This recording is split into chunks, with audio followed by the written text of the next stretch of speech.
What? So you mentioned Canada. Most Americans don't even know the capital of Canada. Canada does not appear on their radar. Yeah.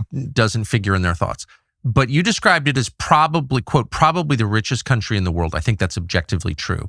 And yet Canada is not a rich country. In fact, it's getting poorer. Its life expectancy is declining. Its GDP is declining. And that's on purpose. The nation of Canada has been suppressed on purpose. Its population is being killed off by the state through its assisted suicide program, and its population is changing through mass immigration against the will of the population. So that country is being held down on purpose. And my question is, by whom and why? Sure, that's a great question. And this is something that I struggle with all the time because I am a Canadian citizen. I went to school there.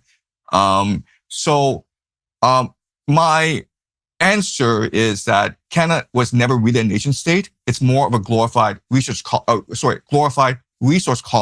for the British, the city of London. And the reality is now that the British are under a lot of strain, the city of London is under a lot of financial pressure. It sees places like Australia, New Zealand, and Canada. And what do you do if you have financial issues? Well, you do corporate restructuring, right? You change the middle management, right? And historically, the British got along very well with the Indian elite, right? They went into India and stole trillions of dollars from the Indians, and the Indian elite were perfectly happy to help them, right? So why not use the same model for Australia, for Canada? So, there are millions of Indians who immigrated to Canada in the past 5 years, and it's put a lot of strain on the Canadian economy because housing prices have exploded, and so ordinary Canadians can no longer afford to buy a house, and it's put tremendous pressure on the Canadian welfare system, on the Canadian economy. And you would think that the proper strategy would have a moratorium where they're like, you know what, we've had too many immigrants and we need to close the borders and absorb these immigrants because we want to ensure that these immigrants have proper housing, they have decent jobs, right?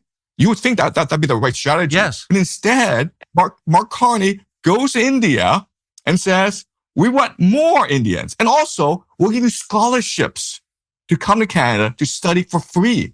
Meanwhile, there are a lot of Canadians who are homeless, who are unemployed, and who cannot put food on the table. But hey, we want more Indians. So if it's not corporate restructuring, if it's not trying to asset strip Canada, I really don't understand the strategy for this. Well, I mean, it's a kind of genocide, right, against Canadians, people whose ancestors built the country. But you wonder what the purpose is. Like, this is because it is happening all over the West, all over the English-speaking world, in the white countries, and it's not an accident. It's not organic. So it's a big picture, that spans from Australia to Ottawa. And what is that?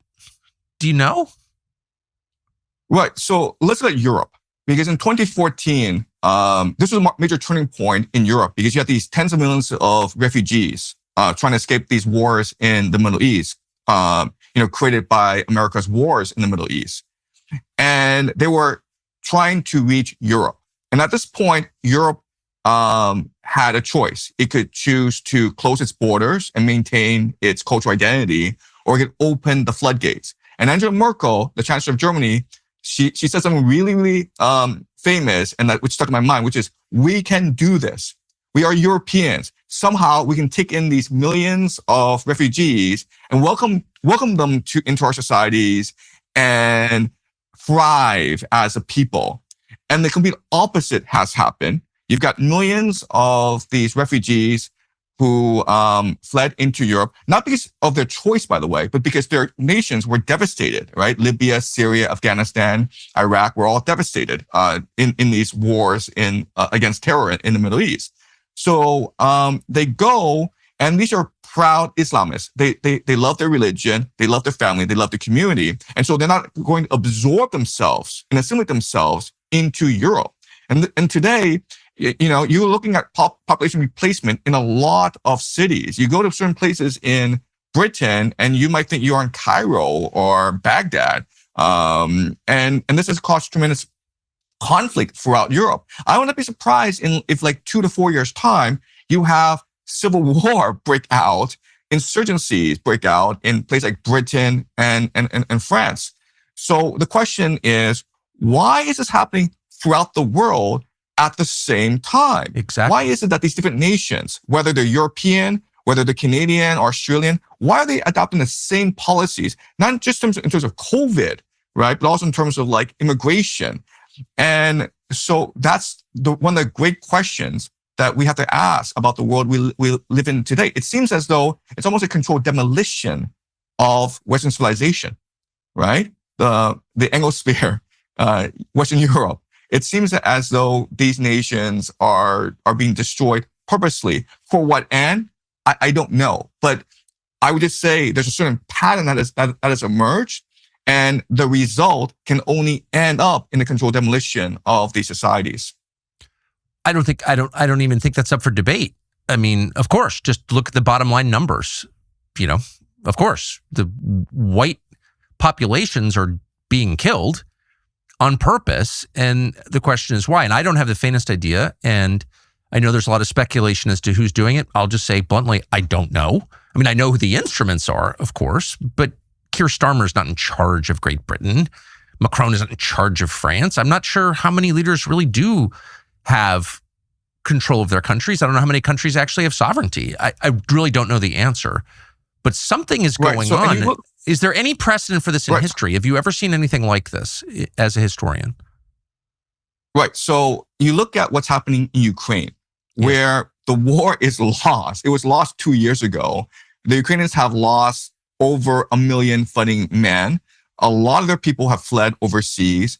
No matter what happens in this war, Ukraine is finished as a nation state. It is no longer viable as a nation state. And rather than admit defeat and come to a ceasefire with Putin, what the Europeans are doing is they're saying that we're going to draft our men and have them fight in the trenches of Ukraine, which would be suicide because the Russians dominate the battlefield with their drones and artillery and trenches in Ukraine. So it's almost like a suicide mission. But not only that, but the Germans have said that, okay, we can only draft German men, but not Islamic men because we're afraid of their loyalty, which means that you have a situation where, you know, local men like British, French, German men are being sent to die in the trenches of Ukraine. And, you know, back at home, you have these immigrant population that have not assimilated into your culture. So it's a really weird strategy. And I don't know who comes up with these sort of with this sort of stuff. And look, there's no historical precedent for this. There just isn't. I mean, there's been incidents of mass immigration. You go back to the fall of the Roman Empire and how these you know, hordes of immigrants flooded the Romans. And it's almost impossible to assimilate so many people. Eventually, there's going to be a cultural takeover. Eventually, with so many people who are insistent on maintaining their cultural identity, eventually, because they have more children than you, eventually they're going to overwhelm your cultural identity. Yeah, and I do think that is the story of history, one population replacing another. There's no such thing as multiculturalism. There's always a dominant culture that, you know, that insists on dominance, of course. I just don't think there's ever been anyone who thought this could happen globally, like a systematic targeting of a race for elimination globally. I mean, it wasn't possible until pretty recently, but it would be interesting to know what the plan is. There's clearly like a plan behind that. There's a plan behind everything. I wonder, how many Americans do you think understand what's actually happening in the world right now? You know, unfortunately, I think that if you are educated in America, you know, I went to Yale, and so I know a lot of these Ivy League people. Yes. Unfortunately, we've been indoctrinated to believe certain values, and these values are not questionable. So for example, there was a court case that went to the Supreme Court about affirmative action at the University of Michigan. And affirmative action is clearly against American values, against the idea of American meritocracy, right? But the Supreme Court said that affirmative action was good because diversity is an inherent good, okay?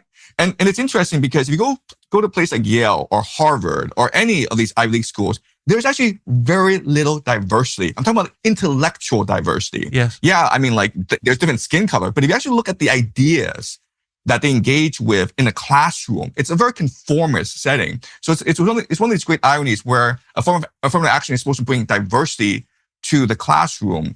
But if you go to any classroom in an elite setting, it's extremely conformist. You're not allowed to bring up these issues about, population replacement, immigration, because then you be called a racist. And that's the worst thing to be called, right? You're better off being called a pedophile, right? Yes. Pedophiles have more rights now than racists. Unfortunately, it's not just what's happening in current events. It's also what's happening in the classroom and in the popular culture where people are not even allowed to ask questions that are like blindly obvious if you just walk the streets of any, Western city. You've lived around the world. I think you're now in China. Does the rest of the world see this more clearly?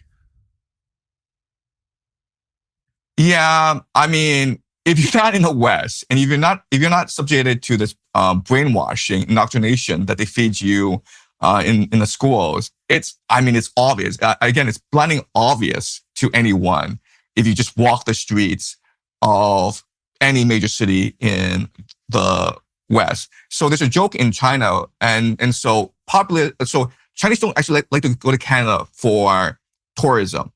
And someone asked, why doesn't anyone recommend Chinese going to Canada? And the response was, well, would you recommend someone going to India? Right? So it's a bit racist. It's very racist, okay? But I mean, it's obvious to people. It's just interesting because, I'm not